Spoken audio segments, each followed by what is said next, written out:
aquí estoy en nuestra mesa recibiendo a un amigo, como se los anuncié en el primer bloque, el doctor Álvaro Galeana, el director del Hospital Pediátrico Pereira Rosell. Pero, para que vean que estamos hablando con la persona indicada, es infectólogo, además de pediatra, y microbiólogo. Muy buenas tardes, gracias por estos minutos. Gracias a ti, Fito, un placer. Bueno, se nos acercan algunas situaciones y algunos comentarios que empiezan a circular de la vacunación de los niños. Yo estuve buscando, hay países donde ya se han empezado a vacunar, hay un montón. Nosotros seríamos los primeros en América Latina, según lo más o menos que... Con esta vacuna eventualmente, con otras vacunas se está vacunando en Latinoamérica, bien, en Argentina y en Chile, pero no con la vacuna Pfizer. Bien, pero ¿ha cambiado la situación? Porque no se contagiaban tanto niños. Bueno, eso era lo que parecía inicialmente y sí, se contagian. En realidad se contagian prácticamente igual. Puede ser que los más pequeños contagien menos a otros, pero los más grandecitos, los escolares, los adolescentes, prácticamente transmiten igual que los otros. Se contagian como un adulto. Y se pueden enfermar como un adulto. Quizás se enferman un poco menos que un adulto, pero pueden enfermarse. Pero pueden llegar a situaciones también así de cuidados críticos. Sí, ha pasado. Sí, ha pasado. Bien. Es menos frecuente, pero todo depende también un poco de qué población de niños, qué grupos etarios y qué factores de riesgo pueden tener esos niños o adolescentes. Porque ahí está, era lo que iba a destacar también. Los mismos factores de riesgo de un adulto, el sedentarismo, la obesidad, todo, también influye de la misma manera en los niños. Quizás, pero más que todo enfermedades metabólicas como la diabetes, la obesidad, enfermedades hepáticas, enfermedades renales, enfermedades cardiovasculares crónicas, enfermedades pulmonares crónicas son factores de riesgo. Y en Uruguay, ¿estamos a punto de comenzar a vacunar? Es algo que se está planteando, es algo que lógicamente se está planteando porque de alguna manera a partir del momento en que se autoriza instituciones como la FDA, el CDC, la ACIP, la Comisión de Vacunas en Estados Unidos, autoriza su aplicación en niños de 11 años hacia abajo a 5 años, de alguna manera es un tema obligatorio para los países, en particular los que estamos dando Pfizer, plantearlo, ¿no? Ahora, ¿la Organización Mundial de Salud ya aprobó esa vacuna? No, la organización siempre lleva un poquito más atrás. En general no es que haya contradicciones, no es que diga que no hay que hacerlo, simplemente todavía no ha tomado decisión específicamente sobre la situación de niños, pero es difícil de entender a veces porque son tiempos a veces diferentes. Bien, ahora, una de las cosas que veía también, el año pasado, o sea, el primer año de pandemia que tuvimos, quizás no había tanto contagio porque no había clases. Claro. Este año arrancamos con las clases presenciales todo y obviamente surgió esto. Surge esto, pero no solo surge esto. Este año se vacuna a la población mayor, deja de haber casos graves, enfermedades graves, internaciones y muertes en adultos y queda un remanente de población que son primero se vacuna gente mayor, después se vacuna de 12 a 18, pero queda la circulación viral de 11 años hacia abajo. Y además de eso, cambia el predominio de la cepa, pasa a predominar la cepa delta. Y entonces son dos cambios simultáneamente. Cambia el predominio, hoy en día prácticamente el 100% de las cepas son cepa delta, que tiene la enfermedad en sí misma sería igual, es la misma, pero la capacidad de que un niño infecte a los niños de su entorno es mayor. Entonces eso es un cambio importante. Y en la medida que se infectan más niños, cambia también un planteo que se hacía el año pasado o a principios de año. Los niños no se infectan en las clases, no son los que infectan a los otros, se infectan en la familia y eventualmente pueden contagiar a algún niño en la clase. Hoy en día va cambiando, como el grupo de adultos que lo rodea en general puede pasar desapercibido, no se nota o no generan problemas de salud, los niños sí empiezan a aparecer con una cepa que se difunde más fácilmente, empieza a hacer problema la difusión de la infección en el entorno escolar y eso trae aparejado varios problemas. ¿Hay alguna característica y qué problemas trae? Que empezamos a tener más niños Claro. Empieza a ser el problema, es ser la escuela. Cuando se infectan los niños en las escuelas, naturalmente el seguimiento de los casos sigue siendo el mismo. Hisopar los contactos, cuarentenarlos y si después dan positivos, aislarlos. Esa metodología que ha sido históricamente en todo el mundo la que se hace con una persona infectada, que genera a nivel de las escuelas, vuelve a generar situaciones de no clase, no pueden concurrir, pero además si hay un niño con cuarentena, los hermanitos tampoco pueden ir a clase. Entonces, aunque no se establece, se suspenden clases, lo que termina estableciéndose de hecho es que se termina alterando la presencialidad de los niños en las escuelas. Porque además habría, en caso de que un positivo en un salón de clase de los gurises, hay que cuarentenar a todo el grupo. Y a todo el grupo, porque si consideramos que son más de 15 minutos en contacto y sin tapaboca, en una clase de horas es posible que, en particular en los niños cada vez más pequeños, es posible que no se haya respetado. Pero además tenemos una nueva cepa que se difunde más fácilmente, no es la misma cepa que antes. Hoy en día los problemas son los contagios entre los niños. No era hace 6 meses cuando teníamos la P1. Hoy en día con la Delta es el problema. Sin despertar pánico ni mucho menos, pero las complicaciones que pueden generar las vacunas en el ser humano es lo mismo entre adultos y niños, pero me refiero, es más o menos lo mismo el nivel de riesgo que puede haber con una vacuna, por más que sea en menor dosis, es lo mismo al cuerpo del niño. Lo mismo o menos todavía. O menos todavía porque se inyecta menos dosis y porque en general los niños de 5 a 11 años tienen menos problemas de reacciones adversas a las vacunas que los que tienen los adultos mayores o los adultos jóvenes. ¿Y cuál sería la edad que una persona dedicada a esto recomendaría? O sea, ¿desde qué edad hacia arriba? Bueno, hoy nos planteamos, porque es lo que se ha autorizado a nivel internacional y es lo que podríamos hacer, eventualmente nos planteamos la inmunización a partir de los 5 años para que el grupo de niños escolares no se infecten individualmente, no difundan la infección en sus familias, no aumenten la circulación de casos en la comunidad, puedan seguir concurriendo a la escuela, no haya casos graves, no haya enfermedades post-COVID que pueden ser graves. Menor de 5 no sería necesario. La palabra no es necesario, por ahora no es planteable en principio con la vacuna de Pfizer. Bien. Estas vacunas serían, en el caso de los niños, por ejemplo, escolares, ¿serían obligatorias o también sería No, como se ha dado la vacuna de la gripe, no son obligatorios. A nadie le van a poner un revólver en la cabeza para decirle que se tiene que vacunar. Son recomendadas, pero es algo que todavía en nuestro país no se ha decidido. Próximamente va a haber una reunión de la Comisión Asesora de Vacunas en el Ministerio de Salud Pública y se va a tomar alguna posición en referente para recomendar al Ministerio la aplicación o no la aplicación. Pero todavía no hay una resolución tomada, pero nunca es, como ha sido en toda la historia de las vacunas de SARS-CoV-2, nunca ha habido ninguna obligatoriedad completa. Bien, y mencionaste al pasar recién las enfermedades que pueden venir después del COVID. Sí. Que eso quizás es uno de los problemas que un poco nos preocupa en relación al COVID en niños. O sea, el COVID en niños, como tú decías al principio, es cierto, es menos frecuente, o por lo menos los casos graves son menos frecuentes.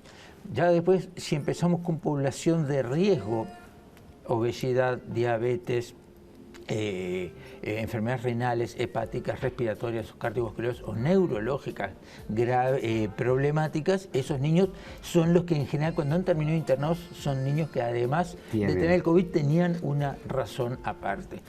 Pero eso puede generar niños que tengan una enfermedad más o menos importante, más fiebre, menos fiebre, más días, menos días, pérdida o no pérdida del olfato, del gusto, etc. Durante la enfermedad Durante COVID. el momento agudo de la enfermedad.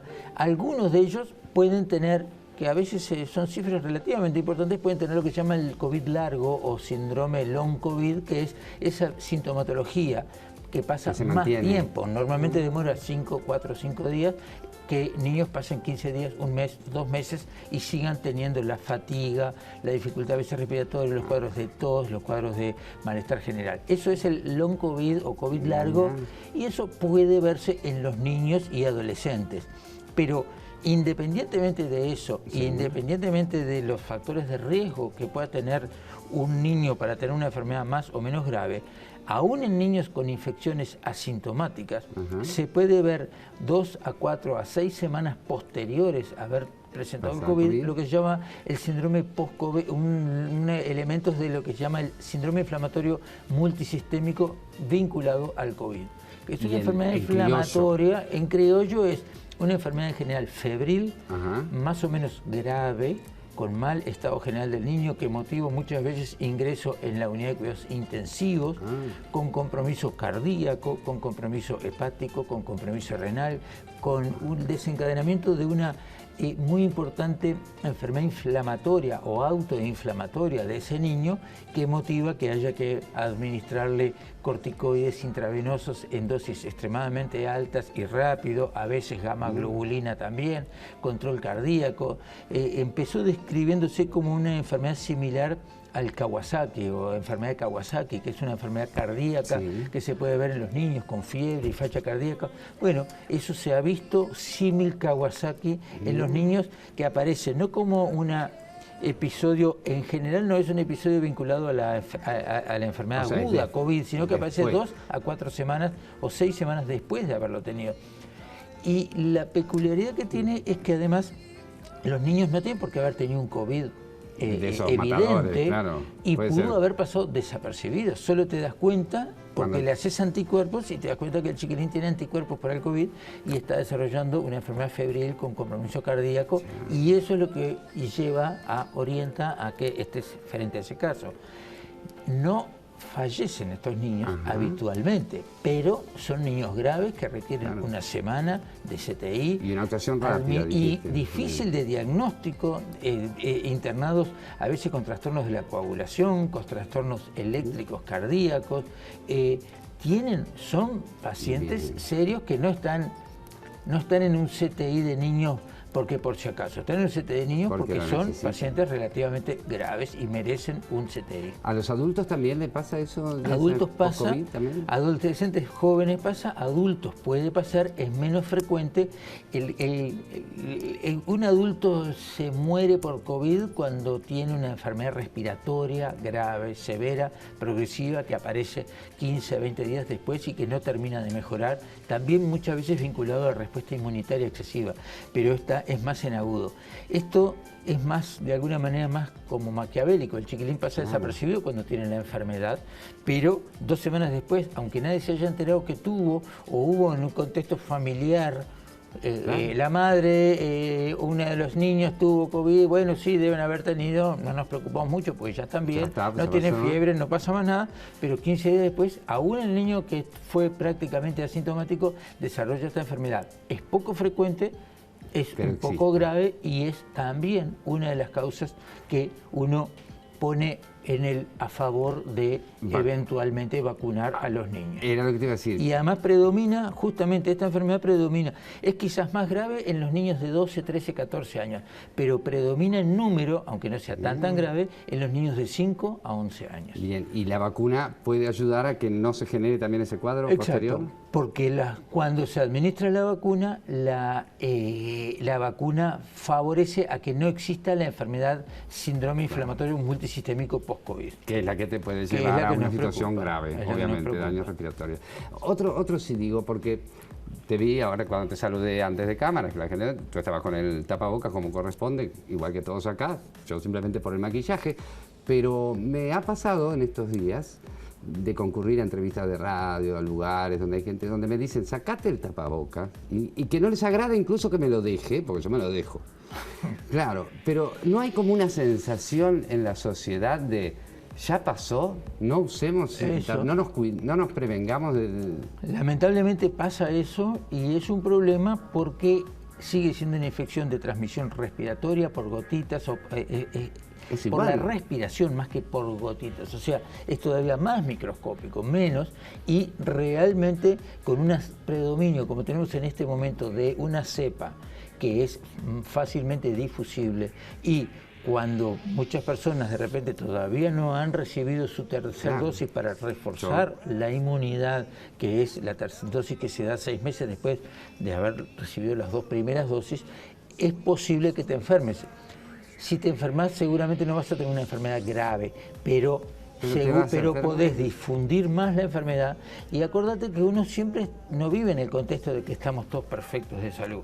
Vos te vas a tu casa, vos estás con el vecino y estás en contacto con una persona que está en tratamiento por un linfoma o que está en tratamiento con corticoides, o un asmático severo que está usando corticoides a altas dosis, o una artritis reumatoidea que está recibiendo medicamentos biológicos inmunológicos que afectan la inmunidad. Y a eso, si tú se los transmitís porque vos te infectaste, pero ni te enteraste, porque como algo de anticuerpos tenés, vos sos prácticamente asintomático, tenés la posibilidad. Pero contagiaste a un pueblo. Y lo que hay que tener en la cabeza es que no hemos terminado con esto. Claro. Entonces, al no haber terminado con esta pandemia, está bien que en nuestro país estamos en situación de endemia, pero mundialmente una epidemia que ocurre en todos los países del mundo es una pandemia. Estamos mundialmente a nivel pandemia, no hemos resuelto los problemas, tenemos que seguir pensando y queda clarísimo que la única medida realmente decisiva para lograr bajar los muertos, bajar las internaciones, ha sido la vacuna. Claro. Y las medidas físicas las tenemos que respetar en la medida que podemos. Claro, pero lo que, por ejemplo, en los centros comerciales dejaron de usar la alfombrita y de tomar la temperatura. Entonces, bueno, hay algunas cosas que puede ser que no sean tan necesarios. La alfombrita para limpiarse los pies al entrar al comercio no mueve la aguja. No mueve la aguja. Nadie tiene más COVID o menos COVID por no usar la alfombrita. ¿Qué es lo que pasa? En la medida que se fue aprendiendo de un virus nuevo, una enfermedad nueva, se hicieron muchas cosas que después nos fuimos dando cuenta que esto de repente era más importante o menos importante. El problema central sigue siendo aéreo, respiratorio, tapaboca, que lo seguimos usando permanentemente, las manos, pues yo te doy la mano a vos, el puñito, el codito, lo que ustedes quieran, pero el problema es la boca, sale por la boca y lo inhala otra persona. Si no le toman la temperatura, en los lugares que se toman temperatura, no sé si en algún lado alguien alguna vez encontró a alguien que tenía COVID por haberle tomado la temperatura cuando entraba a un comercio. No, de repente que sí, pero es poco probable. Y el alcohol en los pies no cambia el problema. Hoy el problema hay que centrarlo en lo que sí importa y no gastar energía en cosas que no tengan mucha razón. O sea que yo está bien si digo que el tapaboca está bueno seguir usándolo un tiempo más. Exactamente. Porque lavarse las manos, si usa el tapaboca y en lo posible mantener el distanciamiento. Acá estamos a 2 metros prácticamente porque no tenemos tapaboca y bueno, si el aire se mueve en general es menos problemático. Nada, perfecto. Si querés decir algo, porque para mí me quedó todo clarísimo. Obviamente que nos vamos a enterar cuando se resuelva. Yo calculo que antes de fin de año o entre noviembre e inicio de diciembre se va a estar resolviendo. La historia, estamos viviendo una situación mundialmente nueva. Es una enfermedad nueva, hay vacunas nuevas. Se han hecho vacunas extremadamente rápido, han sido extremadamente seguras porque todas las vacunas que se han utilizado han sido controladas con la luz bajo la lupa y realmente podemos decir que son vacunas realmente seguras. Es cierto que ha habido idas y venidas en temas de la fisiopatología, que al principio era de una forma y después nos dimos cuenta de que era de otra, pero lo que ha demostrado que las cosas cambien en el mundo entero ha sido la administración de la vacuna, y dentro de todas las vacunas, que todas han sido seguras y todas han sido globalmente buenas, yo personalmente, individualmente, pienso que la de Pfizer ha sido, sin duda, la que ha sido más efectiva y lo que estamos viendo en el mundo, que es la vacuna que uno ve que es la que saca mejores resultados, siempre es Pfizer. Y te voy a hacer otra pregunta que no tiene nada que ver, pero que el otro día lo estuvimos conversando y sabemos que científicamente debe estar bien. Se le dice vacuna no solamente a las inyectables, ¿verdad? Porque de repente si son una pastilla, vacunas, una gotita orales, o lo que fuere, también es una vacuna. Pero nos causaba gracia eso porque a la gente le decís vacuna y lo que se imagina es un pinchazo. Es un pinchazo. Pero no, por ahora, para esta enfermedad solo hay vacunas inyectables. Se está planteando y se están estudiando vacunas orales para lograr tener un buen nivel de anticuerpos a nivel del aparato respiratorio que impide que el virus invada, pero por ahora todavía no hay nada decidido. Maravilla, doctor, nos quedó clarísimo, nos vamos a ir enterando de lo que vaya pasando. Felicitaciones porque realmente el hospital es un ejemplo a nivel de Latinoamérica por lo menos, a todo nivel de infantil, de pediatría, de prematuros, tienen Hay mucho esfuerzo en eso, sin Mucho duda. amor, Sí, mucho amor. mucho amor y mucho esfuerzo. Muchísimas gracias. Gracias a ustedes, un placer para mí. Nosotros nos vamos a una pausa, pero así de pequeñita, y ya volvemos que tenemos más día a día todavía para vos.